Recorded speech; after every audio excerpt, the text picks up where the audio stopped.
Pak Jokowi itu mungkin sudah ngerti problem yang tadi itu, Mas. Iya, mestinya kan. Terus ambisi. Iya.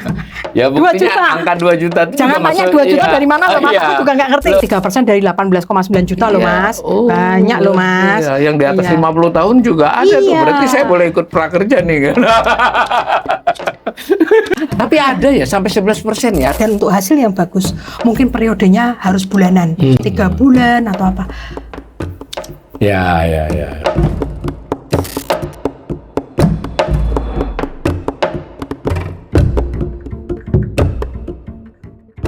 Salam cerdas, Ibu Bapak, saudara-saudara yang saya hormati.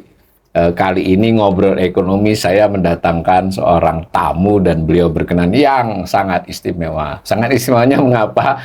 Karena ini belum pernah saya podcast dengan ekonom perempuan. Apalagi ekonom perempuan yang cantik ya. Ini baru sekali ini, yaitu Ibu Deni Puspa Purbasari, PhD ya. Beliau ini dokter ekonomi, pengajar dosen ekonomi FEB UGM, tapi juga memiliki pengalaman di beberapa jabatan, tapi kita tidak bicara itu, kita bicara soal isinya saja.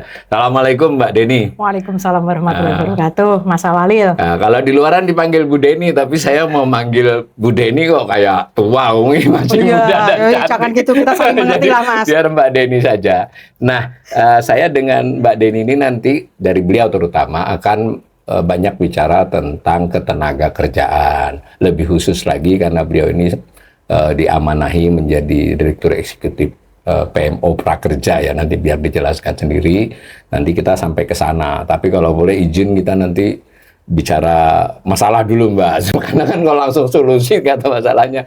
Nah seperti biasanya karena ini Mbak Deni ini lebih merupakan kanal literasi ya, jadi kita berusaha sebisa mungkin menjelaskan kepada pemirsa kita permasalahan yang kita bahas. Jadi izin saya tampilkan dulu beberapa slide. Saya nanti berharap Mbak Deni menyampaikan kepada kami semua apa sih menurut Mbak Deni itu masalah utama ketenaga kerjaan. Kemudian saat ini dan juga otomatis kan tantangannya nih. Kemudian karena kita nanti akan bicara prakerja, sebetulnya mungkin dapat apa sih latar belakang program itu. Dan bagaimana sih organisasinya ya PMO yang dipimpin oleh Mbak Deni. Nah, kita perlu juga tahu capaiannya. Dan kalau boleh, karena Mbak Deni saya kenal sebagai selain ya memiliki amanah jabatan, tapi kan akademisi. Ya, pasti kan harus ada pengakuan juga. Masa semua berhasil kan? Ada confessionnya juga supaya jadi pembelajaran kita semua. Nah, lalu apa sih rekomendasinya terkait dengan ketenaga kerjaan maupun ya bagaimana? Ini data saya kira ini nanti biar dikutip. Jadi semua PowerPoint nanti kalau diperlukan bisa kita tayang lagi soal pembagian tenaga kerja ya, penduduk usia kerja, angkatan kerja, bukan angkatan dan seterusnya. Nah saya kira saya kebetulan diberi beliau paparannya ya, ada TPAK kan, TPAK terkait dengan angkatan kerja ini. Next, kemudian ini kan yang gambar kalau pihak pengkritik ngomongnya begini Mbak. Tingkat pengangguran turun, tapi jumlah penganggurnya nggak bisa turun. Nah, sebetulnya kan jawabannya karena angkatan kerjanya tumbuh banyak. Ya tergantung, nanti Mbak Deni silahkan. Kalau saya narasumbernya yang tukang kritik, termasuk saya sendiri tukang kritik, itu biasanya bilangnya, wah ini kok tidak berhasil menurunkan lebih signifikan. Tapi kita fair ya bahwa datanya begitu, bahwa jumlahnya bertahan tapi presentasinya turun karena angkatan kerjanya bertambah. Next. Nah ada ini juga yang mestinya kan ini tentu tidak soal selama era Pak Jokowi saja, tapi sejak era sudah 20 tahun terakhir kok transformasi ketenaga kerjaan kita sepertinya masih belum sesuai buku ajar, kurang lebih begitulah. Bahwa membaik nanti silakan dikomentari, tapi kalau sepintas kurang sesuai ya, mestinya kan industrinya masih melesat. Next. Nah ini yang selalu di kanal ini berkali-kali Mbak, jadi persoalan kita penganggurannya turun, tetapi yang bekerja di sektor informalnya kok meningkat, kan kira-kira begitulah.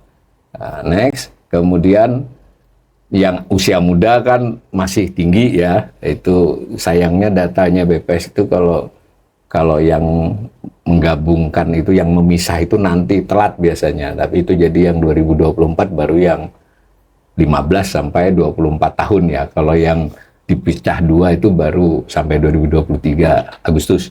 Next.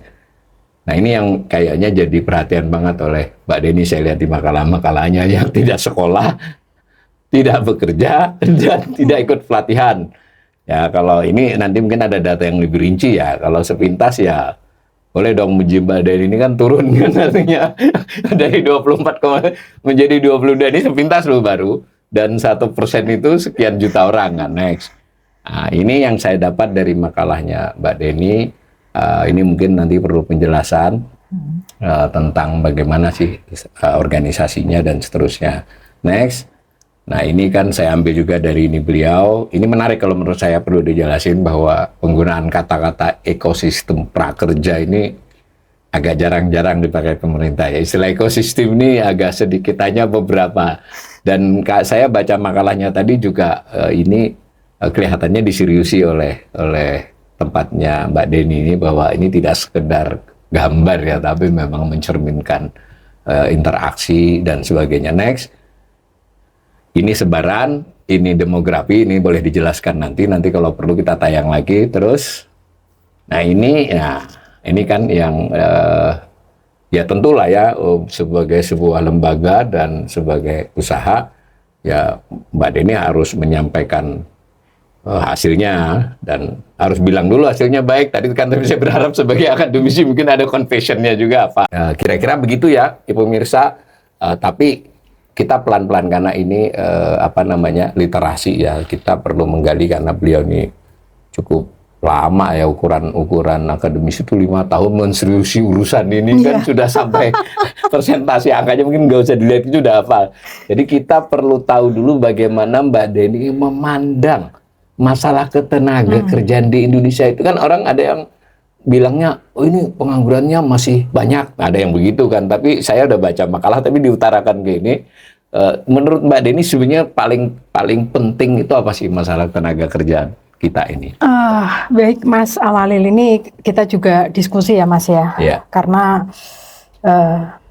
ekonomi kompleks banget. Iya betul. Saling terkait satu sama lain. Jadi kalau kita bicara tentang tujuan dari kita membuat kebijakan ekonomi, kan pasti kita akan bicara tentang kesejahteraan rakyat. Yang ukuran paling narrow-nya itu adalah pendapatan per kapita. Per kapita ya Mas. Per kapita. Ya, jadi bukan hanya total. Ya, pie-nya yang besar, tetapi kemudian setiap orang tuh dapatnya berapa. Nah, terus kemudian untuk memperbesar pendapatan per kapita, kita butuh tentu saja pertumbuhan ekonomi yang itu tidak jangka pendek, tetapi kalau bisa kan jangka panjang itu terus pertumbuhan income per kapita itu naik terus dalam jangka panjang. Berkelanjutan. Betul. Dan kita tahu secara teori ekonomi, mau dari growth teori apa saja, peran dari yang namanya labor productivity dan teknologi atau yang disebut sebagai total factor productivity. Nah, jadi kalau kita lihat statistik, ada kajian ya yang dilakukan oleh Bank Dunia itu, bahwa selama periode kalau tidak salah sejak 2003 sampai 2017 or so gitu, itu rata-rata peningkatan income per kapita dari penduduk Indonesia itu adalah 3,7% per tahun. Iya, ini sudah per kapita ya Mas ya. Oh, jadi di bawah pertumbuhan ekonomi ya. Karena saya terus terang aja nggak terlalu senang dengan pertumbuhan ekonomi, karena kita harus per kapita, karena kesejahteraan rakyat itu adalah per kapita terms, bukan total. Nah, terus habis itu kemudian ternyata dari angka tersebut itu 3.5 percentage point itu adalah dikontribusi oleh productivity dari tenaga kerja. Artinya adalah kalau kita nggak garap itu, maka pertumbuhan income per kapita dalam jangka panjang kita akan ya lambat. Gitu. Nah, dan kita kemudian punya cita-cita ingin menjadi negara maju. Saya tidak ribut tentang apakah kita bisa mencapainya, tetapi effort seperti apa yang bisa mendekatkan kita pada tujuan tersebut. Nah, terus habis itu juga kita ngerti ya Mas ya, bahwa selain daripada income per kapita, juga isu keadilan sosial, yaitu bagaimana poverty itu kemudian bisa turun. Terus atas dasar itu semua kita kemudian jadi ngerti, oke deh, kalau begitu soal menyangkut ketenagakerjaan, dan kita tahu ada satu lagi ukuran yaitu adalah pengangguran ya Mas ya. Biasanya kan kalau ekonomi kan terus habis itu pi gitu kan. Nah itu jadi ada soal pertumbuhan ekonomi, tentang income per kapita itu tadi, terus habis itu tentang inflasi, kemudian tentang pengangguran, kemiskinan, habis itu kemudian satunya lagi adalah external balance. Itu kan biasanya yang harus diperhatikan dalam kebijakan makro kita. Nah, sekarang kita pergi spesifik terhadap pengangguran itu. Pengangguran dengan pertumbuhan ekonomi ini kita kan seringkali melihat korelasi di antara keduanya ya Mas ya. Dan tadi kajian dari Bank Dunia sudah menunjukkan bahwa kontribusi dari pertumbuhan productivity, labor terhadap pertumbuhan ekonomi yang income per kapita overall Mas, itu gede banget. Nah karena itu ini jadi sangat imperatif buat Indonesia yang ingin kemudian mencapai tujuan 2045 maupun kita ingin tentu saja angka pengangguran itu bisa menurun, itu melakukan effort untuk itu. Nah, persoalannya apa? Supaya kan pengangguran itu kalau di dalam ekonomi kalau yang rate-nya itu adalah flow ya Mas ya. Karena ada orang yang lulus nambah. Nanti yang sudah kerja di PHK nambah lagi. Tetapi kalau kemudian yang lulus ini bisa diabsorb dan diabsorbnya gede, terus yang ini nggak di PHK, berarti kan kemudian unemployment akan turun, benar kan Mas?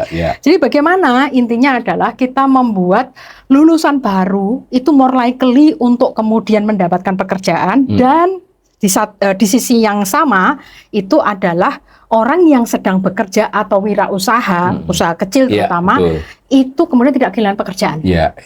Karena yang ini masuk aliran baru, yang ini yang sudah ada jangan sampai keluar kan gitu. Kalau enggak nanti netonya jadi itu dia Mas. Jadi ada dynamic seperti itu. That's why kemudian jadi persoalannya apa untuk lulusan baru Mas? Kita mari bicara skala. Ini Republik Indonesia. Jumlahnya 1,8 juta lulusan SMA itu tiap tahun. Itu tidak melanjutkan kuliah. Ini yang tidak melanjutkan kuliah berarti dia kemana? Kerja dong.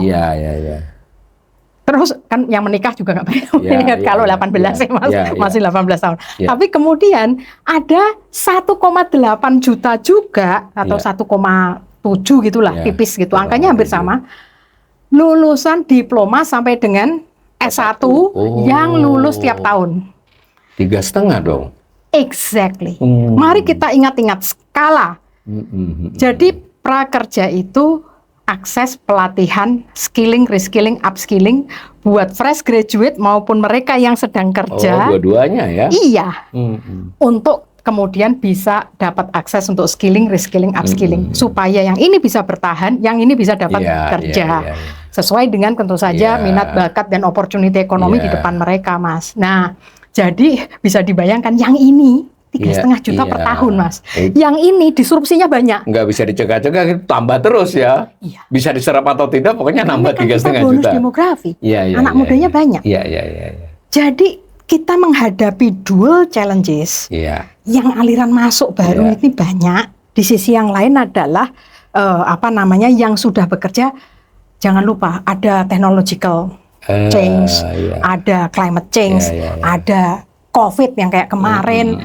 Kemudian bisnis itu berubah stylenya, AI itu segala macam, Mas. Yang itu bisa kemudian memunculkan tantangan buat pekerja yang sekarang, terutama ada generasi X misalnya aja, orang-orang yang di usia 40 tahunan atau 35 tahun bahkan itu, yang kemudian mungkin skill yang mereka dapatkan sejak kuliah dulu, itu mungkin sudah perlu untuk diupdate lagi. Karena apa? Karena sudah lama meninggalkan kampus, memang mereka mungkin belajar di tempat kerja, tapi persoalannya kan tidak ada yang tahu unit bisnisnya itu atau unit di dalam itu masih tetap sustainable. Karena model bisnis berubah. Bisa nggak ada lagi unit itu. Unit ini sudah nggak relevan, ditutup. Kamu pindah ke sini ya, dicoba. Bisa nggak bisa, ya sudah. Ya itu kalau masih bisa dipindah. Tapi kalau enggak, ya jadi tantangan itu sangat dinamis. That's why kemudian kita perlu kemudian memberikan akses tadi, reskilling, upskilling, sama skilling skala besar. Istilahnya reskilling, upskilling dan skilling. Skilling itu yang benar-benar kayak BAK, Mas. Yang bukan angkatan kerja itu. Apa ulang Mbak Re? Skilling. Skilling. Itu ibaratnya tuh kalau saya sudah lama enggak pernah misalnya saya ibu rumah tangga. Perlu skilling dia. Ya, saya baru mau belajar nih sesuatu yang baru, itu skilling. Belajar jahit saya misalnya kayak gitu, atau fashion design. Belajar hal baru lah. Ya, belajar hal baru. Nah, kemudian kalau reskilling, saya tuh sudah kerja. Semula jadi misalnya saja video editor. Tapi sekarang kemudian saya mau jadi copywriter. Nah, terus jadi saya harus kemudian reskill, atau bahkan saya jadi yang completely berbeda, Mas. Bisa. Iya, itu reskilling itu biasanya industrinya beda. Kalau upskilling itu vertikal. Begitu. Iya, jadi lebih jagoan. Semua diperlukan ya. Persis, Mas. Baik tadi. Jadi mungkin saya paham kata prakerja itu agak membingungkan karena ini berarti orang-orang yang belum kerja. Enggak. Ternyata cakupannya tidak hanya yang belum bekerja. Betul. Gitu. Nama program ini. Nama programnya itu. Saya tertarik itu, Mbak. Produktivitas tadi. Bisa nggak kita sedikit mengulas itu, penilaian Mbak Deni atau dari studi apapun itu sejauh mana sih produktivitas tenaga kerja kita ini? Terus kalau ada boleh perbandingan selintas lah, nggak harus angkanya banget, itu dengan negara-negara sebaya itu seperti apa? Supaya kita bisa memahami tantangannya nih. Ya, jadi kalau ini ukurannya dulu mungkin kan produktivitas ini itu. Icon 101-nya dulu. Salah satu ukuran dari produktivitas tenaga kerja kan upah. Dan upahnya biasanya per jam atau upah per orang atau per pekerja. Nah, padahal upah itu kan value of marginal productivity of labor. P teorinya begitu. Gitu kan. Nah, jadi kalau kayak begitu, maka oke deh, kalau itu gaji dulu deh, gaji per orang atau gaji per jam. Posisi Indonesia di antara negara ASEAN itu rendah, kita tahu itu ya. Nah, terus karena kalau dibagi L-nya itu udah gede banget kan. Nah, jadi kalau kita bicara Q dibagi L-nya terus P, harga produk yang dihasilkan di Indonesia itu kan belum banyak yang high value, Mas. Jadi produk di sini maksudnya adalah goods and services tentu saja, Mas. Lah, jadi bagaimana kita meningkatkan produktiviti tenaga kerja kita? Lah, kalau kembali kepada rumus tadi, P dikalikan MPL, marginal productivity of labor, berarti adalah kalau saya tidak berproduksi sama sekali, berarti nol. Nol dikalikan whatever, nol. Berarti message-nya apa? Orang yang tidak bekerja jadi kerja. Tadi makanya yang fresh graduate maupun yang BAK, yang sudah bekerja ditingkatkan produktivitasnya. Jadi yang pertama itu adalah memperbesar kue dulu. Karena Mas, kalau orang salah satu-satunya faktor produksi yang melekat pada manusia apapun status sosial dia itu apa? Tenaga kerja. Tenaga. Karena orang miskin nggak punya land, orang miskin nggak punya capital, yang ada tenaganya. Jadi ya ini mohon maaf betul. Kalau nganggur sama sekali dia nol dapatnya. Tapi kalau dia do something, walaupun mungkin baru penarik gerobak tempat sampah atau bersih-bersih sungai atau sapu jalan sekalipun, itu mereka menghasilkan sesuatu. Pekerjaan itu pekerjaan halal dan masyarakat membutuhkan public service seperti itu. Nah, jadikan mereka bekerja. Kemudian setelah jadikan mereka bekerja, itu adalah kalau bisa kerjaan dia adalah kerjaan yang lebih katakanlah menghasilkan output banyak. Artinya apa? Jangan manual.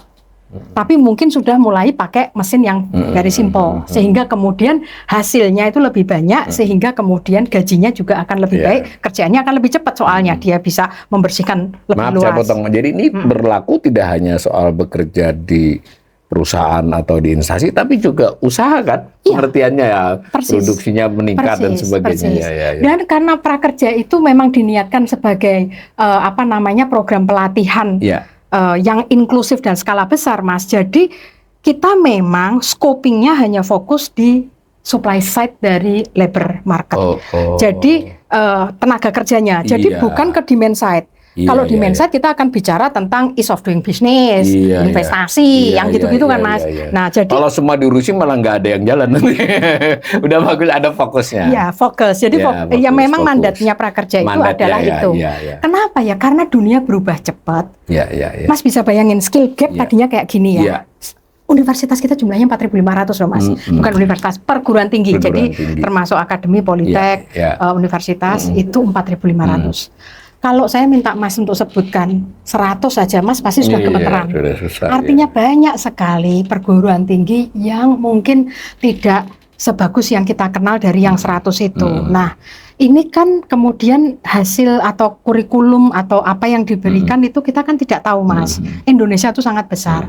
Karena itu bagaimana kita bisa menyediakan akses buat fresh graduate dari universitas tersebut untuk mengambil pelatihan apapun sebagai komplement. Ini yang universitas ya, apalagi yang SMA ya. Betul, betul. Ya, Jadi paham. jumlahnya itu segede itu. Jadi kita nggak boleh bias dan maaf ya, sebagai orang Jawa, kadangkala kita melihat dari kacamata kita. Saya alumni UGM, lulusan terbaik. Oh iya, pelatihannya UI UX, cyber security, kemudian prompting AI.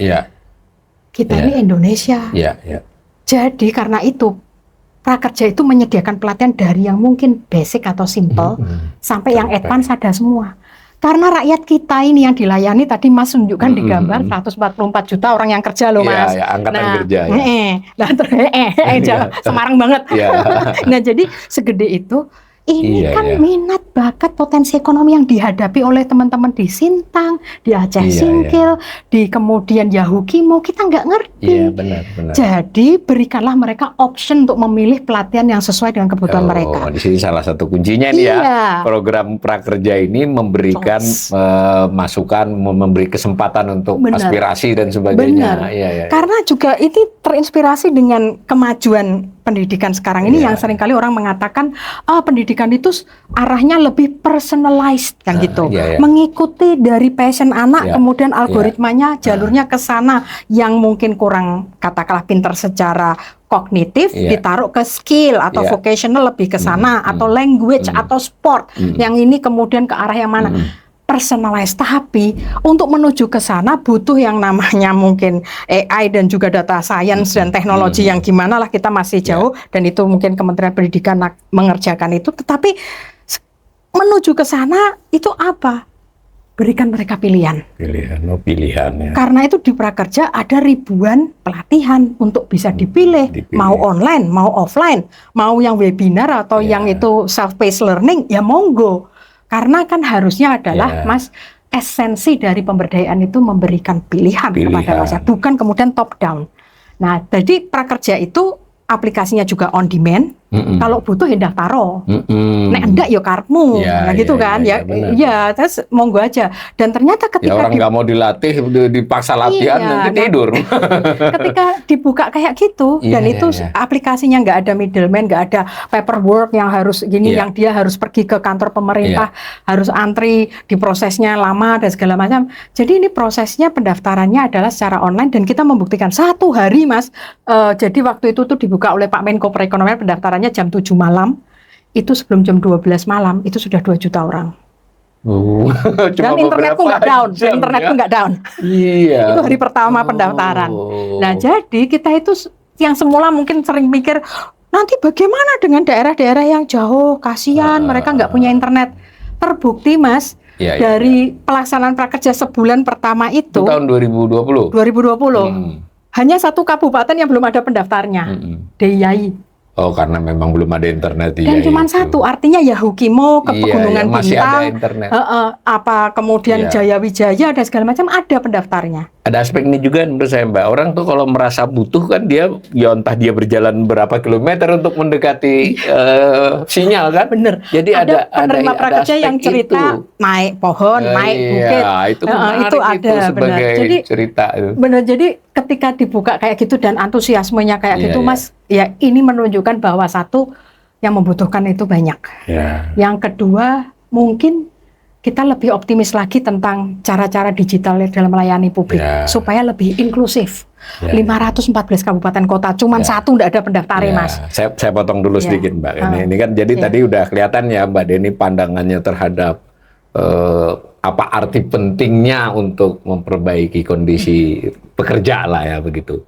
Dan berbagai hal tadi, tapi kita lalu beliau tadi masuk ke soal prakerja. Tapi saya mau dimundurin sedikit, Mbak. Ini waktu latar belakang prakerja itu ya ceritanya lah gitu lah. Gimana sampai? Ini kan tadi langsung pendaftarannya apa itu? Ada ya tentu COVID, tapi biar kita dengar langsung dari ahlinya. Nah, jadi ceritanya waktu tahun 2019 itu saya masih menjadi Deputi Ekonomi Kantor Staf Presiden.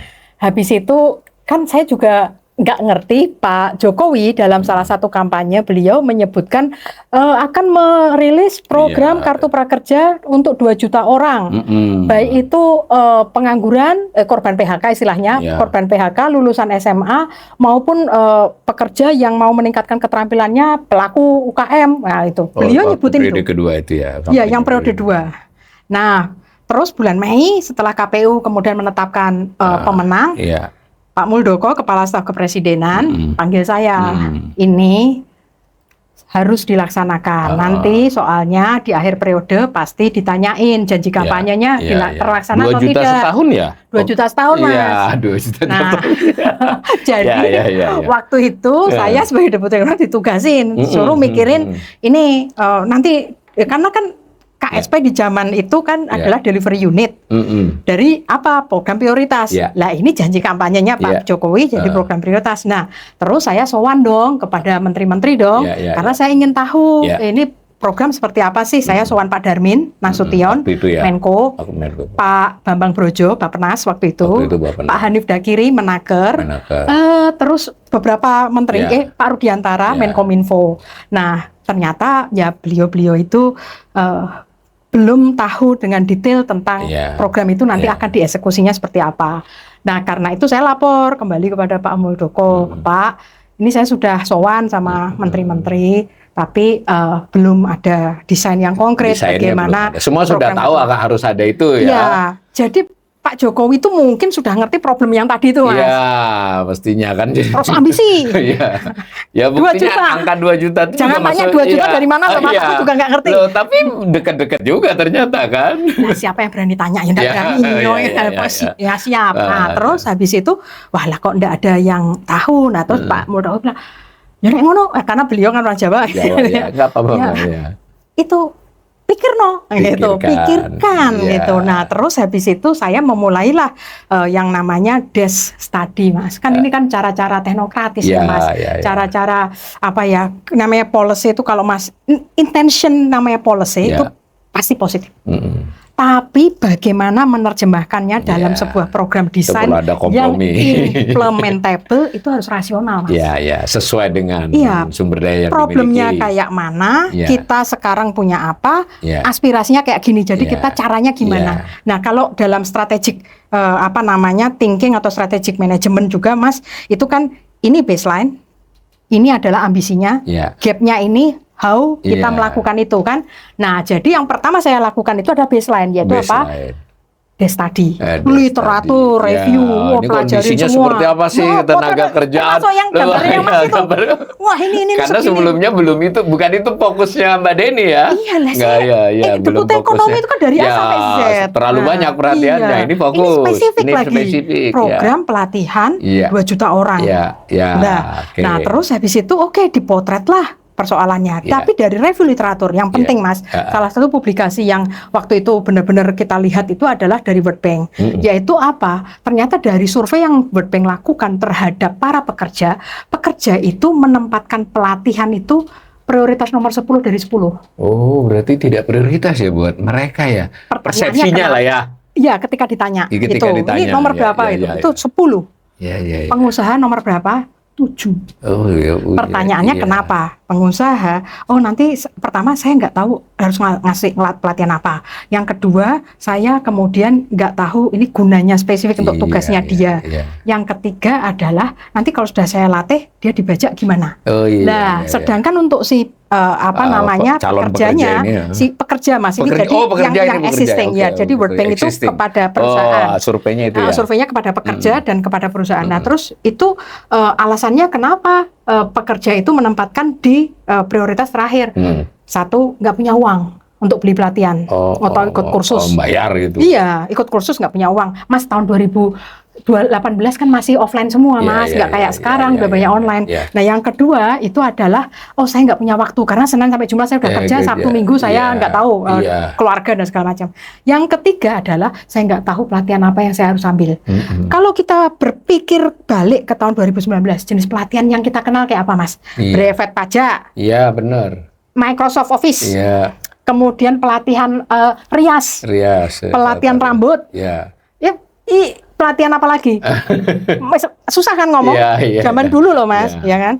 Nah, jadi kita sudah dapat potret baseline-nya kayak gitu, statistiknya kayak begitu dan segala macam. Terus kemudian step kedua, validasi. Potret itu, baseline itu benar nggak sih dengan kondisi yang sekarang? Karena itu saya mengundang banyak narasumber. Itu kalau dibilang small discussion itu lebih dari 100 Mas, dari periode Mei sampai dengan Desember. Karena semua saya panggil dari HMI, saya panggil loh Mas, HMI, kemudian Serikat Pekerja, kemudian dari bisnis Kadin, Apindo, kemudian lembaga kursus AHAS Motor, itu Gojek saya panggil, segala macam saya panggil semua. Karena apa? Perspektifnya termasuk tentu saja kementerian dan lembaga dong. Terus habis itu lembaga internasional, tolong riset kamu apa kayak apa, jangan-jangan saya ada yang miss, perspektif kamu kayak mana. Nah, terus kemudian dan saya diskusi banyak dengan teman-teman ekonom di Tim Nasional Percepatan Penanggulangan Kemiskinan. Nah, ada Mbak Vivi, Mas Elan, kemudian Mas Darno, Mas Wawan, itu saya banyak diskusi sama beliau-beliau. Untuk oke deh, ini potret, kemudian tervalidasi nggak, masih relevan nggak sekarang? Perspektifnya apakah kemudian lebih rounded dan segala macam? Aspirasi dari masing-masing aktor seperti apa? Nah, setelah itu barulah kemudian disusun. Dan waktu itu Mas, saya lupa. Salah satu data itu adalah dari Mei ya itu Mbak ya? Mei Mas. Dari Mei. Belum pelantikannya. Belum. Nah, jadi Ditjen Anggaran itu, data dari Ditjen Anggaran itu potret tahun 2019 ya. Itu ada 11 kementerian lembaga yang memberikan pelatihan kerja. Tapi total jumlahnya, kapasitasnya yang dilatih hanya 870.000 orang. Pak Jokowi minta 2 juta. Lah, jangan tanya sekali lagi angkanya dari mana. Saya dan 870.000 juga belum sampai sempat verifikasi, baru itu mau diverifikasi kan? Iya, jadi intinya dari datanya DJA kayak dari begitu. DJA-nya ada. Budgetnya 3,5 triliun total kumulatif, dan itu tiap tahun ya memang kurang lebihnya kayak begitu Mas. Nah, hanya saja kan laporan-laporan tentang program-program tersebut very limited lah. Kita melihat evaluasinya dan sebagainya. Saya nggak ngerti. Nah, jadi pada saat itu dan gini loh. Kalau kita ini 2 juta, mesinnya ada 870, terus gimana? Kalau kita pakai mesin ini nggak jalan dong. Padahal prakerja itu tidak menggantikan mesin lama. Iya, maksudnya nambahi ya. Iya, kita maksudnya itu komplement. Komplement maksudnya, semula. Benar. Jadi ini gimana? Nah, akhirnya kemudian dipikirlah cara-cara baru itu, yaitu apa? Cara-cara digital. Karena cara-cara digital itu justru menurut saya Mas, itu semestinya Indonesia yang 17.000 pulau, kita itu harusnya bisa disatukan dengan itu tadi, digitalisasi. Karena itu murah, mudah, kemudian, Mas bisa bayangin enggak? Mas ada di kecamatan mana, kemudian kalau harus daftar di dinas mana, di ibu kota kabupaten. Sementara kita harus membayangkan di luar Jawa jangan bayangkan Jawa. Mas, saya itu pernah ada acara di Kepulauan Talaut Mas, di Melonge. Itu yang datang Mas itu naik kapal. Ada yang naik ojek sampai dan harus melewatin perkebunan sawit. Kita ini orang Jawa, jangan sampai pakai mindset orang Jawa untuk kebijakan nasional. Akhirnya kita bias dan kita nggak inklusif. Gitu Mas. Jadi kesadaran bahwa kita ini Republik Indonesia yang raya, yang kepulauan, yang beragam. Cara-cara digital dan menyerahkan pilihan kepada masyarakat kita, itu menurut saya tuh penting banget. Itu lesson loh Mas, buat aku tersentuh banget aku.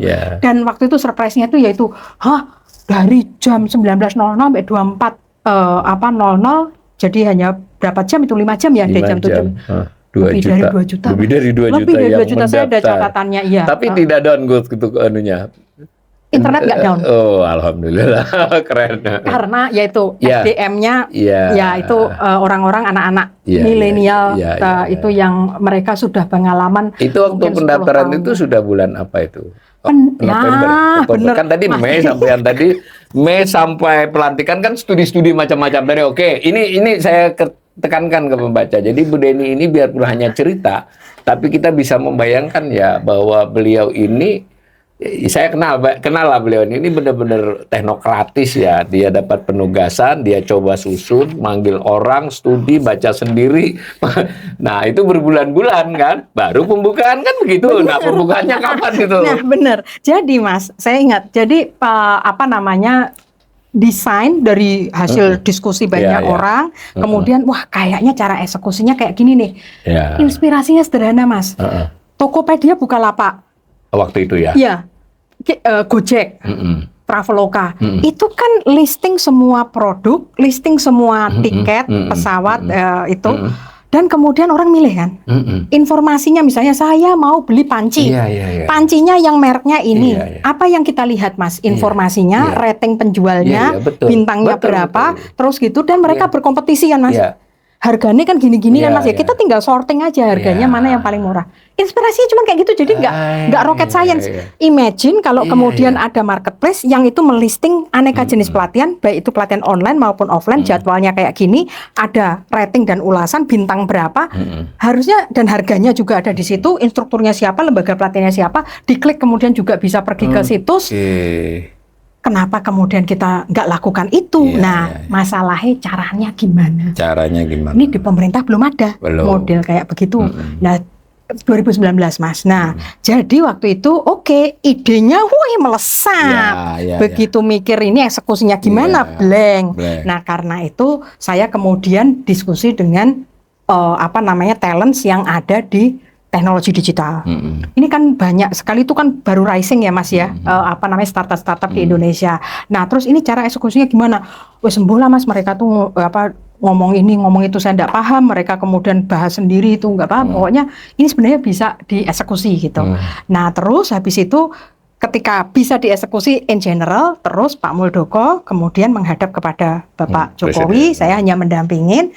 Nah kemudian menjelaskan tentang desain. Pak Jokowi cocok, Pak Jokowi bilang ini yang saya mau. Saya tuh pengen pelatihannya tuh praktis, orang kemudian bisa ambil itu, milih itu sesuai dengan yang dia mau, terus bisa dipakai untuk kerja, cuman itu aja, bilang gitu. Jadi jangan kemudian ngasih pelatihan tuh yang itu aja, yang obsolete gitu, yang sudah kuno gitu, harus mengikuti zaman. Nah ketika Presiden sudah setuju, terus ada ratas Mas. Nah di ratas itu kemudian Pak Jokowi mengatakan Menko Perekonomian untuk kemudian memimpin pelaksanaan. Pak Erlangga waktu itu belum sebulan kalau nggak salah jadi menteri. Ini program gimana ya kan? Tapi karena KSP sudah mandegani duluan, sudah saya transfer knowledge atau kita bekerja bersama antara kantor staf presiden dengan Kemenko Perekonomian. Nah disitulah kemudian beliau-beliau ini kan pengalaman ya, terutama adalah birokratnya, terus saya pengalaman dalam bagaimana menerjemahkan desain ke dalam regulasi. Karena setiap kebijakan ekonomi itu ujung-ujungnya harus ada payung hukumnya. Ada payung hukumnya. Kalau enggak repot, temuan nanti. Itu kan untuk memberikan kepastian dan juga anggarannya itu dari mana ya ada aturannya. Jadi disitulah ditulis Perpres, Mas. Dari mulai sejak ratas itu bulan November kalau nggak salah, itu Perpres baru jadi bulan Februari 2020. Yes. Masih sampai kerja mulai Mei 2019.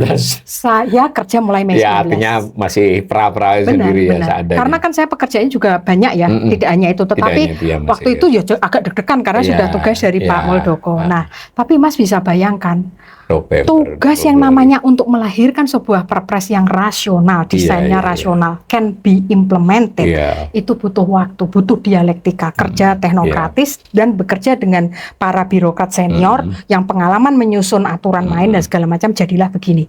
Terus sebagai peraturan pelaksananya itu adalah Permenko Ekonomi, karena Pak Erlangga Menko Ekonomi kan yang ditunjuk Presiden. Setelah ada perpres, satunya lagi adalah Peraturan Menteri Keuangan. Karena tata cara untuk pendanaan dan disbursementnya itu unik di Prakerja. Ini penting ya Ibu Bapak, cerita Mbak Deni ini biar kita juga ini, terutama para pemirsa sini banyak juga tukang kritik. Jadi kan boleh lah, yang kritik itu boleh. Jadi kita juga dari cerita beliau ini biar kita juga bisa membayangkan ya ide yang bagus. Dan ya kalau boleh saya puji, punya orang seperti Mbak Deni ini itu pun masih perlu waktu, perlu komunikasi, perlu persiapan yang matang. Lanjut Mbak, tapi itu tadi Februari itu perpres apa? Perpres tapi selang 1 bulan atau kurang kurang satu bulan baru kemudian Permenko sama peraturan Saya masuk pertanyaan sangat krusial. Berarti waktu persiapannya sebenarnya tidak terkait COVID dong? Tidak. Nah, ini penting kan buat misalkan ini, karena begini Mbak, informasi yang kita di netizen ini kan kesannya program prakerja lahir karena COVID. Tidak. Dari cerita ini kita luruskan ya bahwa nanti selanjutnya COVID bagaimana, karena jelas ini Mei 2019 ketika pemenang sudah sudah ada meskipun belum masih persiapan lah ya. Mbak Deni sudah diajak ngomong, sudah ini berjalan beberapa bulan, lalu tadi ada November ya, ratasnya yang menterinya baru. Ya, ini menteri baru jadi udah gini-gini. Ini topoksinya siapa? Sebelumnya kan Mbak Deni ini kan perintah secara sederhana, perintah individu sambil jalanin tugas. Ini kalau boleh saya tafsirkan, Deputi KSP ini juga dijalanin kan begitu persiapan. Betul, nah, dari November ke Februari, kemudian mulai ada bentuk yang sudah ini. Nah, betul. Lanjut Mbak, terus sampai ke COVID tuh bagaimana ceritanya? Jadi saya itu di bulan Februari itu masih Deputi Ekonomi Kantor Staf Presiden. Ya karena memang ya tugas saya kan diminta untuk memikirkan desain. Nah, tapi kemudian kan kerjasama dengan Kantor Menko Perekonomian. Di dalam peraturan Presiden itu disebutkan bahwa program Kartu Prakerja itu kalau kita bicara kelembagaan yang tadi itu slide-nya Mas, ini landasan hukumnya adalah peraturan Presiden 36/2020 itu Februari Mas. Sedangkan Permenko sama Permenkyu itu Maret ya selisih. Iya, termasuk cepat loh Mbak itu. Karena bahasnya sudah sekaligus, nggak bisa nulis perpres kalau nggak kebayang. Ada yang perpresnya sudah ada, nanti baru mikir Permenkonya ini persiapannya lumayan kalau menurut saya. Itu lama debatnya dan saya masih ingat dan saya pingin ya mengapresiasi itu adalah kerja keras dan luar biasa itu dari dua individu. Yang pertama itu adalah Pak Darso, waktu itu Direktur Pelaksana Anggaran Kementerian Keuangan, karena desain keuangannya beda, Mas. Ini kan cara baru. Ini cara baru. Nah, terus habis itu satunya lagi adalah Pak Julius yang dulunya adalah eselon 2 Asdep di Kemenko Perekonomian bidang ketenagakerjaan. Itu tekun banget untuk kemudian mau mikir yang teknis untuk Permenko maupun Permenkyu-nya. Karena tanpa ada kejelasan itu perpres itu nggak bisa. Nah terus habis itu Mas, di dalam perpres itu disebutkan bahwa kelembagaan prakerja itu Komite Cipta Kerja itu sebagai Board of Policy. Jadi yang bikin kebijakan itu di Komite Cipta Kerja, ketuanya Pak Menko Perekonomian karena tadi ratas memutuskan beliau, wakilnya adalah Pak KSP, Pak Muldoko. Karena tadi mungkin karena mandek ini dan awal ini janji kampanyenya Presiden, jadi itu adalah sebagai wakil. Nah, sebagai membernya di situ, Mas, itu sekarang ini itu 12 menteri. Termasuk di situ ada Menaker, ada Menkyu, ada Mendibut, Bappenas dan lain sebagainya. Nah, terus habis itu Komite Cipta Kerja dibantu oleh dua institusi yang namanya tim pelaksana, itu jajaran birokrat yang ada di Komite Cipta Kerja plus Kementerian UKM gitu ya. Kemudian yang manajemen pelaksana itu adalah yang implementing agency-nya. Ini isinya mayoritas profesional. Yang sana itu semuanya adalah birokrasi. Ya, karena tidak bisa kemudian yang namanya program pemerintah lepas dari birokrasi. Kita nanti ngawur nggak ngerti cara bagaimana mengeksekusi. Nah, jadi manajemen pelaksana program Kartu Prakerja PMO ini di dalam Perpres disebutkan tugasnya adalah melaksanakan program Kartu Prakerja dan manajemen pelaksana ada sebuah unit itu di bawah Kemenko bidang perekonomian. Tapi anggarannya prakerja. Nah, ini uniknya. Berasal dari BA-Bun, artinya dari Kementerian Keuangan, langsung dari Treasury. Pemirsa jadi kalau badan anggaran itu kalau BA-Bun itu berarti langsung di bawah Kementerian Keuangan. Betul. Menariknya adalah sebelum ini pas awal-awal tuh Mas, itu adalah kita tuh subfungsi pendidikan, yaitu pendidikan non formal dan informal. Nah, tapi begitu COVID terjadi dan kemudian revisi Perpres, kita menjadi subfungsinya adalah perlindungan sosial. Tapi sekarang ini karena sudah balik COVID lagi. Selesai itu 2022 kan, 23 kan sudah dinyatakan COVID selesai. Nah, itu kembali ke ini. Ya, pemirsa, di anggaran itu APBN itu ada harus masuk. Jadi kalau secara administrasi itu dia masuk ke fungsi apa. Nanti jenis belanja apa saja. Lalu ada bagian anggaran, ada nomor anggarannya. Nah, ini kelihatannya hanya cerita sederhana, ini cerita serius. Aslinya dari konsep awal, dia ini hanya adalah sub dari fungsi pendidikan. Ketika COVID, jadi perlindungan sosial. Nah, sekarang kembali lagi ke pendidikan lagi. Betul. Nah, gitu ini asal-usulnya prakerja. Tapi ketika, ada nggak cerita yang menarik ketika COVID, artinya kan ini sudah disiapin nih, kok tiba-tiba jadi ada prakerja itu apa tuh Mbak? Mungkin ada cerita yang bisa disampaikan ke kita. Jadi saya kan tentu saja tanya sama BNPB, Pak Wiku namanya, beliau profesor, saya tanya Pak, apakah pelatihan offline di prakerja bisa dilaksanakan, aman dilaksanakan?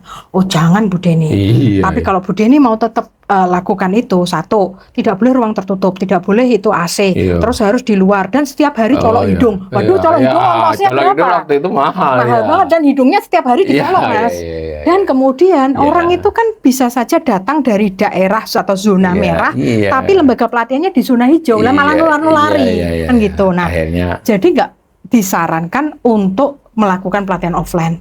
Jadi kan kita langsung pelatihan offline di shutdown dan kemudian yang kita hanya sediakan adalah pelatihan online, padahal pelatihan online masih waktu terbatas. itu masih terbatas. Nah, jadi waktu itu kita langsung kemudian lakukan rekrutmen sebanyak mungkin. Ayo yang punya pelatihan online Ya, apa segera oh, daftar jadi gitu. ini ya, ini dua jalur ini soal ke si pekerjanya sendiri, soal mencari ininya sendiri ya, apa Iya. provider dan sebagainya Providernya kan macamnya. kita yang kemudian Iya, iya. membuka pintu Iya, iya, supaya siapa yang Iya. punya produk pelatihan Iya. online, mau webinar, Iya. mau SPL, mau hibrid Iya. di antara keduanya, Ya, submit ke ini kita. para pemirsa, saya soalnya sudah agak gerah juga. Saya dianggap kanal ini selalu kanal pengkritik. Ini saya sangat beruntung kedatangan Mbak Deni ini supaya kita juga bisa mengerti ya bahwa program pemerintah, kebijakan itu kan ada step-stepnya, ada masalah dihadapi, bisa dikatakan kanal ini juga mudah-mudahan nanti selain Mbak Deni kita bisa mendatangkan yang lain-lain. Nah, saya boleh lompat sedikit, Mbak. Iya.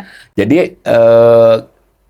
ketika mulai COVID berangsur-angsur kan terus tadi, ini ada nggak perkembangan tadi providernya kah apanya sampai tadi ada gambar ekosistem tadi kan tuh pada tahap apa itu Mbak? Iya, jadi coba ke dilihat gambar yang provider tadi, ekosistem. Iya. Sambil saya melihat Iya. apa namanya catatan saya ya, Nah, ini, yang terjadi di tahap awal. Ya, ini kan menarik ini. Ya, nah, jadi ini ekosistemnya prakerja. Jadi ekosistem prakerja itu ada nomor satu paling kiri atas itu adalah job platform. Maaf, ini mungkin sudah setelah setahun 2 tahun berjalan apa dari awal? Kalau sampai integrasi dari datanya job platform itu mulai tahun 2023. awal. Ya, memang COVID Ya, sudah mulai. ya. Tapi sudah intinya adalah prakerja itu ada lembaga kursus. Oke, nah ini penting Yang itu nih. macam-macam ya. Ya. Ada waktu itu BLK Medan Ya, ada. bedanya dengan waktu LPK. COVID itu terbatas gitulah ya. LPK, LKP, BLK, Universitas, Politek, ada semua di situ. Oh, berarti yang BLK sebelum komunitas ini ada. existing sebenarnya kan? Yang ini yang lain-lainnya ada jadi penjelasannya. Nah, jadi ini milih Tuh, ya. pelatihan sendiri. Begitu dia sudah milih pelatihan, ya ini kan dapat insentifnya tunai 600.000. Dia bisa milih. Kalau kamu punya rekening BNI ya mana rekeningnya harus atas nama kamu. Itu juga verifikasinya online Mas, API semua. Nah, terus ini kan banyak daerah yang nggak ada kantor bank. Nah, banknya tutup loh Mas pada saat itu. Jadi makanya prakerja ini yang pertama punya fintech. Nah, jadi untuk fintech itu kan biasalah verifikasinya gitu-gitu modelnya. Nah, jadi kita kemudian pakai yang namanya ini istilahnya World Bank nih karena kita dianggap yang paling maju dalam hal sistem transfer pembayaran dari negara kepada masyarakat yaitu government to people 3.0 karena di sini termasuk melibatkan banyak pihak betul ya ini. Terus ini juga tim assessment dan pemantau kemudian verifikator Dudika. Jadi sekarang ini Mas sebelum diterima di ekosistem prakerja ada 135 indikator kelayakan yang harus dipenuhi oleh lembaga maupun program pelatihannya. Jadi makin ke sini justru harus makin filternya makin oke ya. Iyalah Mas, kan kita tambah pinter. Dan SDM ku tambah banyak, nggak cuma 6 orang. Oh iya, tadi saya lihat sampai 130-an tuh. Itu 183. Dari saya sampai OB loh Mas.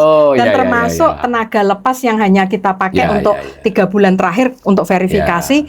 Jadi prakerja itu bukan kerjanya 1 tahun kontraknya. Ya kalau memang kerjanya butuhnya hanya 3 bulan ya 3 bulan. Karena dengan begitu bisa efisien biaya operasi kita selama 5 tahun itu hanya 1% dibandingkan total budget. Padahal biasanya kalau program perlindungan itu ada yang sampai 30%. Orang melu-melu. Orang melu-melu menilai. Saya pengen tahu sekarang dari itu, kemudian dampaknya coba kita lihat dari ini hasilnya. Nah, ini terus bagaimana? Ini penjelasan wilayah atau penjelasan demografis? Nah, yang pertama yang obvious tuh Mas, satu adalah outputnya prakerja itu kan jumlah peserta. Kita mampu bermain di skala besar.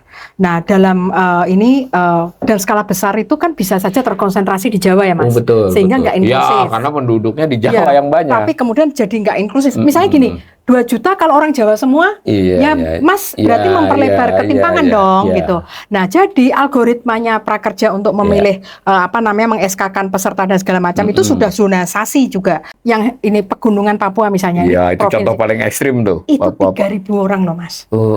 Nah, terus kemudian Papua Selatan 13.000, Papua Tengah 16.000. Artinya adalah kalau kita bicara Papua ada daerah yang paling susah dijangkau. Dan kita mungkin meragukan digitalisasi di sana atau akses digital di sana, prakerja bisa membuktikan. Terlepas dia harus naik pohon. Itu dia, atau jalan kemana atau gitu. Jalan kemana, tapi ini baru jumlah, Mas. Tapi kalau lebih detail lagi, Mas bisa lihat di sini. Nah, terus habis itu coveragenya semua, tapi kalau kita lihat profil di situ, apakah ini sudah sesuai harapan? Benar. Karena anak muda 18-35, Mas. Tapi pendidikan SD ke bawah 17%. Nah, kalau Mas bayangin, nah ini lulusan SD itu belajar apa? Ya belajarnya macam-macam. Karena kita tuh ada yang basic seperti public speaking, menjahit, merias, kayak gitu, tata rambut. Saya potong sedikit. Ada nggak sistemnya itu membuat rencana yang pendidikan ini kurang lebih sekian persen atau bagaimana? Nggak ada, biar nggak ada ya kebetulan. Tapi hasilnya itu bahwa ketika kemudian kita masuk ke skema normal, itu kan ongkosnya lebih mahal. Kenapa? Karena standarnya naik dan ada pelatihan offline. Ada offline, Mas. Setiap program walaupun itu perlinsos, kita harus sangat sensitif dengan yang namanya keekonomian, ya kan? Nggak boleh nih kan? Nah, karena itu ketika kemudian biaya per orang beasiswanya dinaikkan dari 1 juta menjadi 3,5 juta karena untuk mengakomodasi pelatihan offline, berarti kan kita juga kemudian harus menggeser atau memberikan bobot kepada orang-orang yang tes kemampuan dasarnya lebih tinggi. Nah, karena itu sebenarnya bobot orang muda, bobot SMA ke atas itu lebih gede, Mas. Tetapi tidak berarti saya memblokir yang SD. Yang SD tetap boleh. Iya, benar. Penyandang disabilitas 3%. 3% dari 18,9 juta loh, Mas. Banyak loh, Mas. Yang di atas 50 tahun juga ada tuh. Berarti saya boleh ikut prakerja nih kan.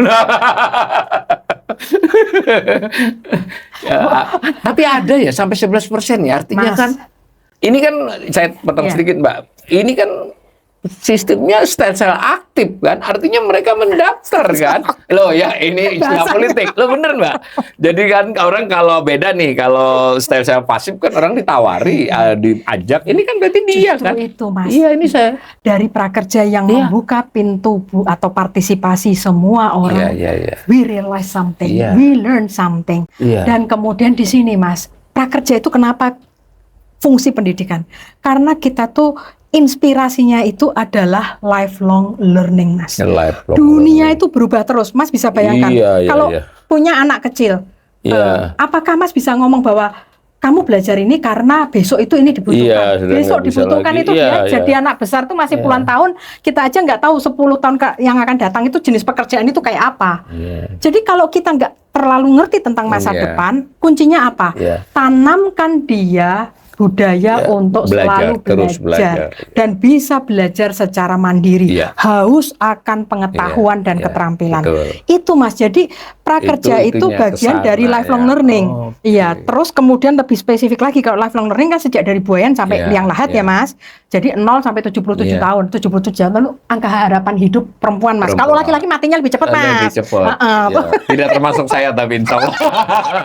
Nah, ini menarik loh. Perempuannya lebih banyak kan? Sedikit meskipun sedikit tapi kan. Tapi itu cocok dengan sesuai dengan demografi umum. Kalau kita mengerti bahwa angka partisipasi kerja perempuan itu rendah, dengan prakerja ini kita berharap ibu-ibu yang mungkin setelah melahirkan atau mungkin adik-adik perempuan yang setelah menikah itu kan kemudian kalau bekerja apalagi tempat kerjanya jauh susah, sekarang bisa belajar dari rumah, bisa kerja dari rumah dengan teknologi digital.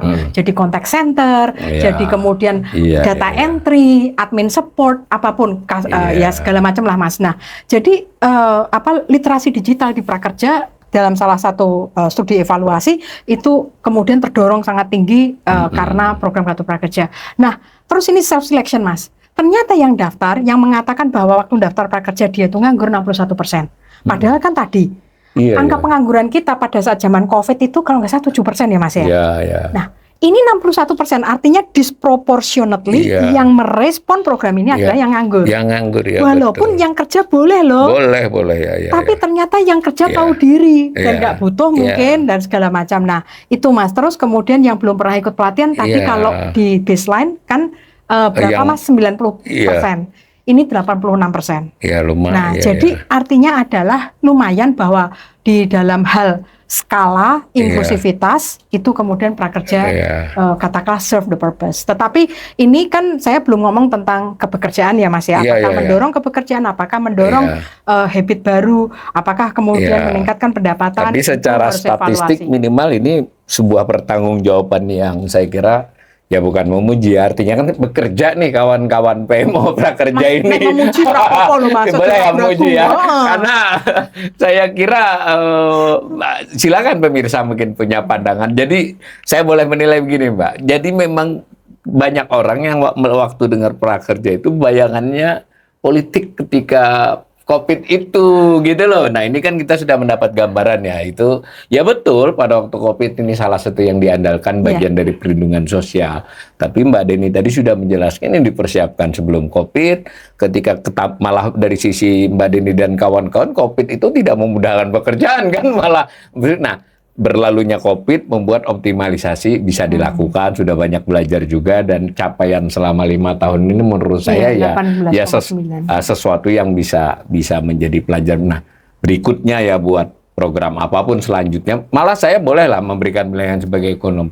Mestinya tidak hanya prakerja, apapun program pemerintah yang terkait dengan hal-hal yang bersangkutan dengan publik dan itu diharapkan berkelanjutan, itu mestinya kan memang harus, nah yang saya sangat garis bawahi, harus membuat para peserta program itu aktif gitu ya. Jadi mereka menentukan pilihan, diberi kesempatan lah meskipun pilihannya kita batasi tapi milih.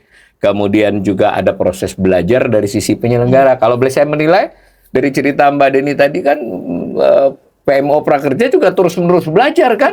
Langsung kan tadi sambil nih tawarkan, ternyata provider yang ikut 3.000, nah, yang ada peminatnya cuma 1.300 kan nanti dilihat lagi kan, dia betul dapat peserta tapi terlalu sedikit. Nah ini kan proses belajar terus-menerus. Nah sampailah kita pada slide lain dari Mbak Deni lagi tentang hasil ya. Nah ini mungkin bagaimana menjelaskan capaian, dan tentu kalau boleh tadi saya izin tetap sampaikan juga pengakuan bahwa yang belum tercapai apa. Nah ini Mbak. Jadi yang pertama itu Mas, saya merecall ya, tahun pertama sebuah program baru itu adalah yang terberat. Itu ujian buat inovasi. Inovasi itu barang baru, pasti banyak yang tidak dipahami. Jadi memang saya akuin kalau dibilang kelemahan itu adalah komunikasi kita di awal-awal itu udahlah terbatas banget, karena ya timnya nggak ada, kita fokus mikirin ini diimplementasinya gimana, payung hukum, timnya juga lagi dibangun dan seterusnya. Jadi yang lucunya adalah pada awal-awal itu tim pengadaannya baru diadakan. Jadi yang pertama kali harus diadakan, karena prakerja itu timnya kan masing-masing individu tuh kontrak tenaga ahli. Jadi satu-satu. Nah, yang pertama diadakan adalah tim pengadaan barang dan jasa. Begitu tim pengadaan barang dan jasa, dia baru mengadakan tenaga ahli lainnya. Nah, terus habis itu kemudian ini ya outputnya adalah kan jumlah orang yang mengambil prakerja, yang dia mengikuti pelatihan. Nah, jadi itu angkanya teman-teman bisa lihat, dan kemudian kita ternyata mampu untuk move the needle. Yang semula persentase yang pernah ikut pelatihan itu 10,4%, pas Februari 2020 kan belum dieksekusi prakerja, Mas. Prakerja kan mulainya turun, itu kita pokoknya stuck di 10%. Tapi kemudian di Sakernas, ini Sakernas punya, bukan saya. Ya, bukan prakerja yang buat. Bukan. Nah, itu ada 21,2%. However, saya perlu jujur mengakui angka ini gabungan dari segala macam program. Tapi prakerja jelas, karena kalau ini ditarik ke sana, kenaikan alamiahnya sekian persen. Kalau ada lompatan, boleh dong ini dianggap dari prakerja. Saya konservatif, Mas. Saya orangnya rendah hati, tapi saya ekonom, boleh dong harus menilai. Kan jelas, kali tidak bisa dipungkiri, karena kan kita bisa narik mungkin rata-rata naik 1%. Ini kalau ada lompatan begini, jelas program pekerja punya kontribusi. Begitulah lebih lunak. Tapi kemudian Mas, apakah ini politically populer? Hasilnya poltreking, ya ini saya juga nggak pesan, tapi tahu-tahu diberitahu, wadah itu hasilnya dari poltreking, prakerja itu ternyata peringkat keempat yang paling dianggap bermanfaat ya. Karena BLT ngasih uang aja, KIS dapat uang, dapat servis di BPJS Kesehatan, KIP itu dapat uang juga Beasiswa, untuk beli baju, seragam atau biaya untuk menunjang pendidikan kan ini. Jadi KIP ini kan beda sama BOS. Kalau BOS langsung ke sekolah. Kalau KIP kan ke rumah tangga. Rumahnya. Ini kan duit. Ini insurasi, ini duit. Yang ini suruh belajar dulu baru dapat duit. Jadi menurut saya sih lumayan lah gitu.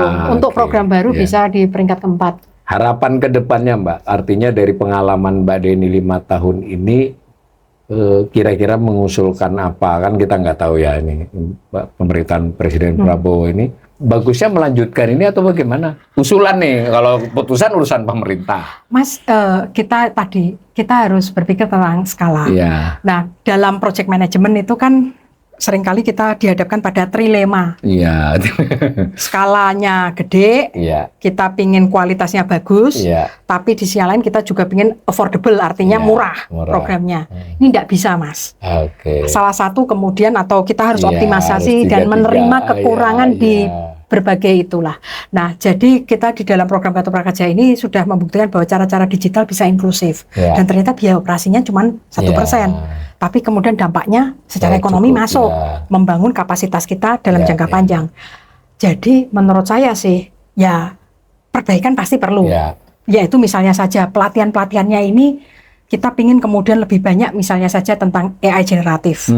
Yang itu kemudian bisa membantu atau mencegah orang-orang yang sudah bisa secara katakanlah sekarang ya belum pakai AI itu jangan sampai kemudian dia terdisrupsi atau tersingkirkan ya, terdisplace karena sekarang udah zamannya AI lebih murah dan segala macam.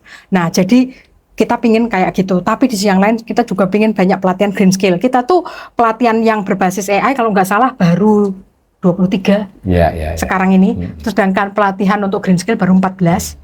Terus kemudian satunya lagi adalah pelatihan yang itu pakai human, Mas. Artinya itu kayak pelatihan yang namanya merias itu, kemudian hospitality. Nah, itu tidak bisa digantikan dengan mesin kan, Mas. Kita harus memikirkan bahwa keunggulan dari bangsa Indonesia itu orangnya banyak. Yang kedua adalah kita tuh memang relatif ramah. Kita ngurus orang itu bagus banget. Yang namanya Baleni Spa itu udah ada duanya di dunia ini dan terkenal banget. Jadi jangan kita kemudian hanya memikirkan yang teknologi dan yang ini, tetapi kita memikirkan apa ya yang kira-kira tidak akan mungkin kemudian digantikan oleh AI. Yang itu masih kita punya keunggulan. Jadi kita perkuat di sana. Tetapi saya paham pelatihan-pelatihan itu sebagian besar harus dideliver secara offline dan untuk hasil yang bagus mungkin periodenya harus bulanan, 3 bulan atau apa. Pemerintah lagi. Tadi affordability tadi ya kan. Jadi intinya adalah kita sebenarnya sudah belajar banyak dari program ini, perbaikannya juga perlu banyak gitu ya. Dan Mas, yang namanya perubahan di dunia kerja itu terjadi terus. Dan kalau kecepatan dari target itu larinya lebih kencang daripada kecepatan kita menutup gap, widening kan, Mas. Kalau kita slow gini, sementara yang dikejar gini, ini kita bisa tetap kemudian ada skill gap, bahkan skill gap itu melebar. Nah, itu yang kemudian kita tidak inginkan. Jadi, program yang sifatnya itu statik dengan orang-orang dengan static mindset itu nggak bisa untuk menjawab tantangan Indonesia. Yang kedua adalah tadi, Mas, bahwa yang kita hadapi ini adalah a moving target, bukan soal target kayak 14 ribu USD per kapita selesai. Itu stagnan. A fixed target kita tinggal gini terus kan, makin cepat makin bagus. Targetnya bisa lari juga. Waduh, kejar-kejaran. Dan sometimes target itu kita nggak tahu apakah kita menangkap bayangannya itu dengan tepat. Jadi mengidentifikasi dan kemudian mampu membawanya atau disajikannya kepada masyarakat Indonesia itu different things. Jadi, tapi pengalaman di prakerja ini promising, Mas. Jadi saya berharap kelemahan ini bisa kemudian atau kekurangan ini bisa terus diperbaiki. Terus on top dari itu adalah seperti halnya di private sector. Kalau punya PMO yang itu melakukan hal-hal yang baru, teritori baru, inisiatif baru, dan itu kalau berhasil, itu biasanya kalau perusahaan justru diadopsi di seluruh organisasi.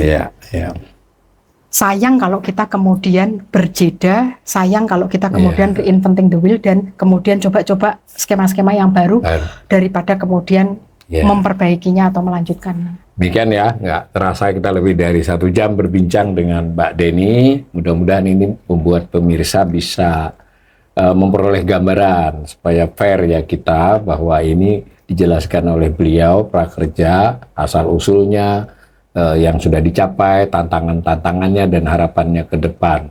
Mudah-mudahan bangsa ini terus bisa memperbaiki diri ya, baik itu pemerintah maupun juga masyarakat luas. Kita masih optimis, Mbak. Jadi tidak seluruhnya beberapa orang kan suka menyebut Indonesia gelap ya. Ya, ada yang gelap, ada yang terang. Nah, bagaimana caranya yang terang ini bisa menyinari yang gelap kan seperti itu. Mudah-mudahan bermanfaat siaran ini. Makasih.